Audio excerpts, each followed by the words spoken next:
Good evening, everybody. 4 o'clock, and as usual, here in Norwich, it's pissing it down to rain. Well, actually, it's not going that far, but it is still raining. But of course, you didn't come here for a weather forecast. No, you wanted me to talk a bit more about politics. I'll get a short and sweet one out of the way first, which is that Metro, the left-wing rag, had deleted their Twitter account on the back of backlash of basically saying that Doctor Who wasn't created for white people.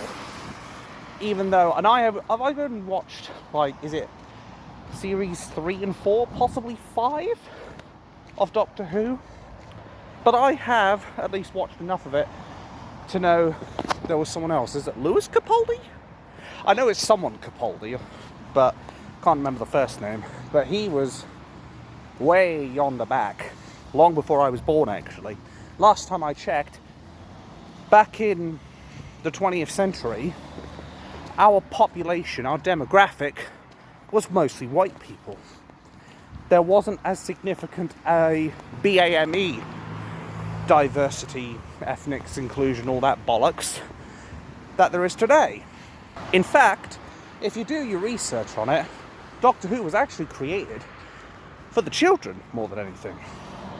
Basically white children, not the BAMEs that this new woke Doctor Who of Nukti Gatwa is pushing down our throats, which is nothing against the man himself, Nukti, because he's just there to fill a role.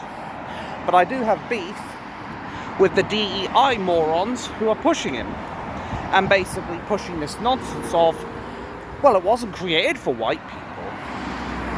But, as I said, if you do your research, you'll find out it actually is. And they got absolutely face planted into the ground for it. And as such, they had to delete their account. You could say the Time Lord's time is up. Anyway, moving on from that, I now want to talk about the main subject of this video, which is going to be regarding one Lora Johnson, who is a Just Stop Oil activist.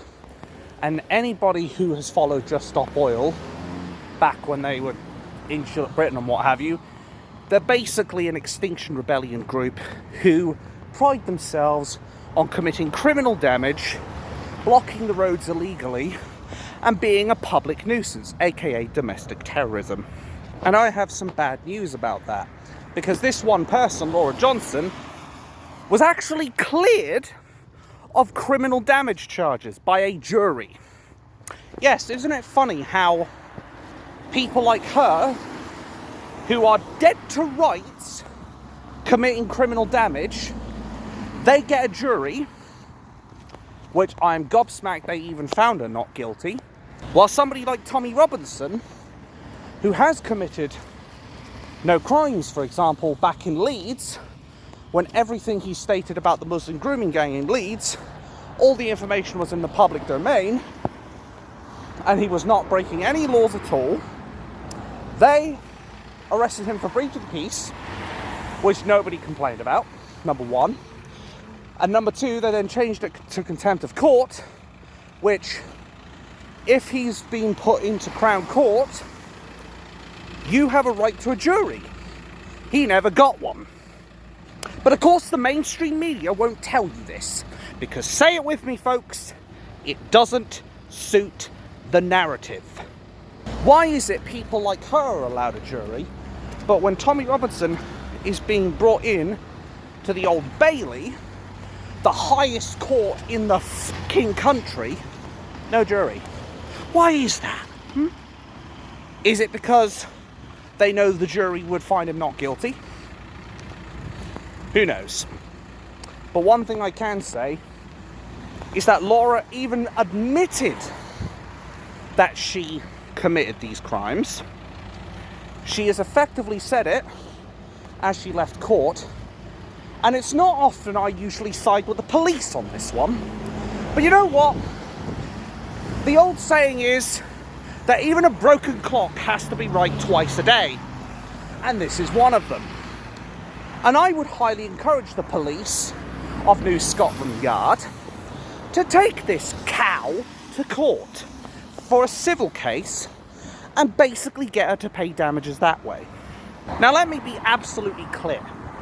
I am not here to say that people don't have or shouldn't have the right to protest.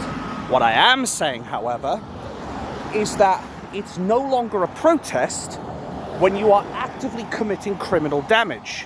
And that is effectively what she's done and has admitted outside of court. If I could recommend a retrial, I would, 100%. But what I forgot to mention actually, and I should have done this earlier, is I have included, or I will include, a link to the story in the description below so that you can actually look at this story for yourself. And yes, I will point out, some of the comments even point out in this story, if you can read them, that she's basically guilty of being included in blocking the roads and all the other domestic terrorism that Just Stop Oil, more like Just Stop Pissing Everyone Off, have been doing. And remember, this has become a bit of a personal issue for me as well, since they've also gone out of their way to attack gamers as well, which I am one of. And I guarantee you, if anybody else did criminal damage, they'd be in prison, just like that. Why isn't she? Oh, that's right, it's because she's part of far-left groups, like Extinction Rebellion, like Just Stop Oil, and all the other BS. And what's ironic about it, as I've covered this before, if vehicles are stopped in the middle of the road, like some of these guys are right now, okay, now they just start moving, thanks for making me look bad. Anyway, if they're stopping in the middle of the road, because these guys are blocking it, and causing disruptions, aren't they technically using more oil because they're having to leave themselves on standby because they can't move unless you turn your vehicle off? But even then, you have to start it up again, and then you have to put the brake down, and then you have to still use gas because you start your vehicle up, blah, blah, blah. But that aside, this is about the fact that Lora Johnson has basically committed a crime and gotten away with it, right in broad daylight. Do you think that would happen if it was any of us? Do you? I don't. I think the moment we even jaywalk on the wrong side of the road, we'd be slapped with cuffs, put in the back of a meat wagon, probably convicted without jury, just like Tommy Robertson, and then we'd be sleeped off into jail. Or they would find some way to spin the narrative and say, oh, it was motivated by the far right. That kind of shit. But like I said, I recommend the New Scotland Yard Police take her to court for this, for criminal damage. Because what it boils down to is they've damaged property. She has damaged their property. She should have to pay for that. Herself. Not through Just Stop Oil, but herself. Much better, I can see. Anyway, she should have to pay for the costs of that. I guarantee you we would, if it was us. And we don't have the backing of major companies, unlike her. And I'd also like to point out that there's this company that basically funds Just Stop Oil, which, last time I checked, isn't it illegal to support a terrorist group, or the very least a group that is effectively domestic terrorists? Hell, there was one guy who even pulled his support on the back of this. But that is something, of course, the mainstream media will be very reluctant to tell you, because they know damn well what it would do to their narrative. What it boils down to is she is a domestic terrorist that has gotten away with criminal damage and domestic terrorism. And not just that. If people are allowed to get away with this, it sets up the situation for three things. One is it sets up copycat behaviour, which people will look up to her and say, oh yeah, you go girl, you do that, I'm going to help you, I'm going to join you.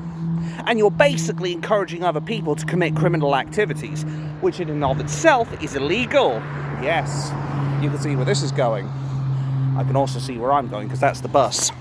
Number two is that it means that this is going to give Just Stop Oil, without the credit card, it's going to give Just Stop Oil more motivation and more confidence to commit other crimes.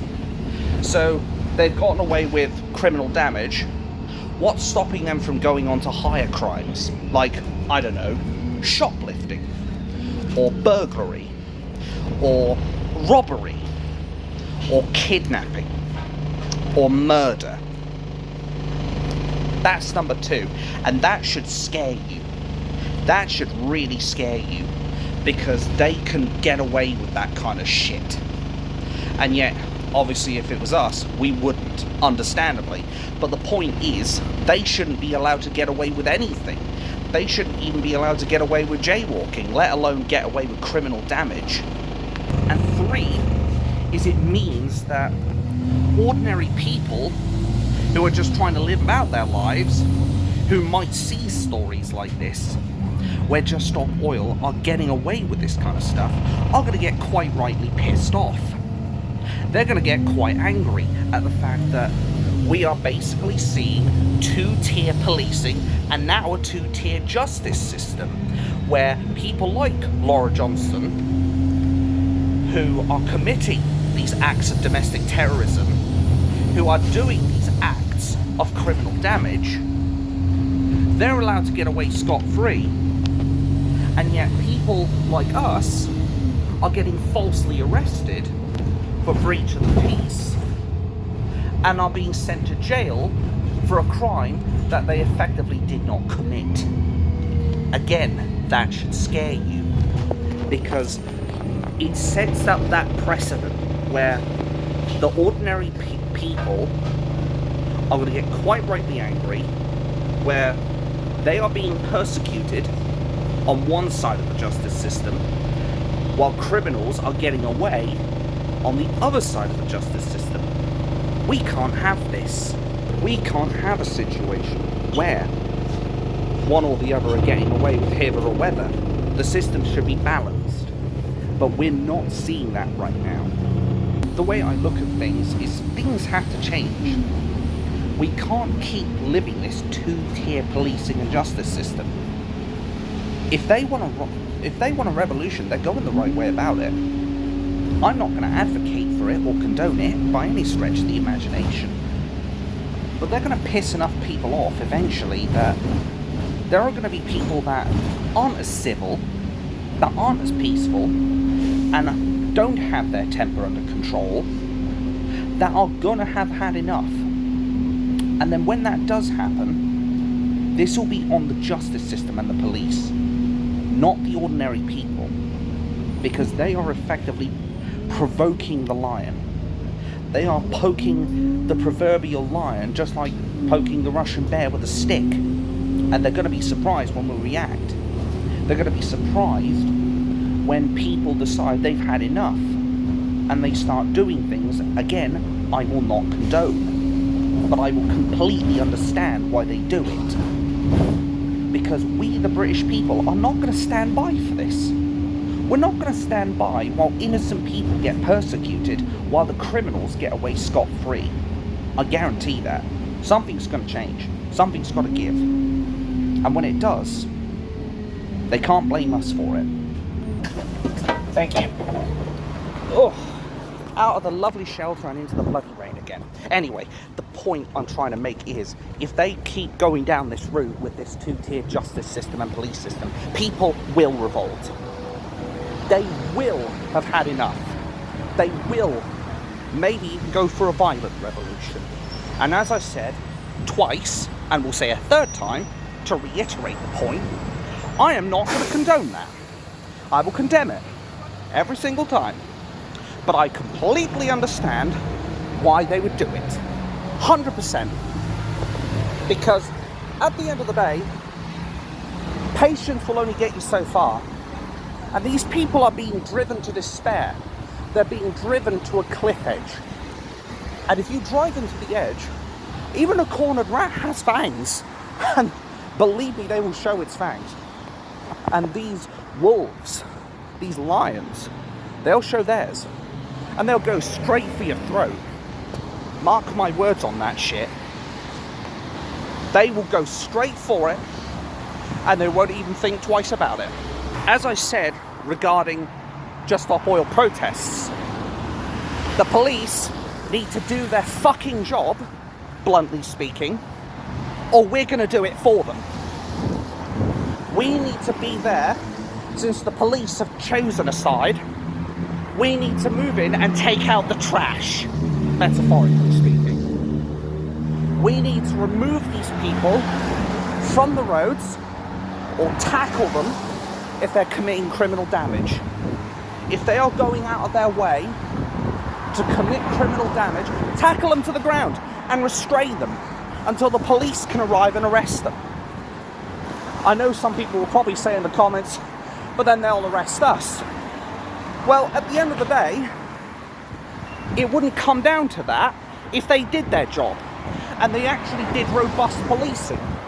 But as we know, the police would rather take their batons on us than on these assholes who would rather disrupt events, disrupt our country, domestic terrorism, and basically cause us harm. So if the police are not willing to do their job, then we need to do it for them. And if the justice system won't do its job, I can think of a few non-violent ways, keywords, non-violent, to deal with these people. Stop them from getting a job. Stop them from being able to be employed. Name and shame them. Showcase what they've done everywhere. That way, it's very hard for them to get new employment. Because if you're willing to commit acts of terrorism, quite frankly, you don't deserve a job. Likewise, if you commit domestic terrorism, you don't deserve a job. Because you are effectively endangering this country and putting your own selfish needs before everyone else. In fact, not even that. You're endangering other people. That's why I say it. People will think it's extreme, but unless we take an iron fist rather than a silk glove to these people, they will keep doing it. And at the end of the day, it is up to us to take out the trash. And the justice system and the police have two choices. Get hard on these people and do their job, or we will. And then they really will have a problem.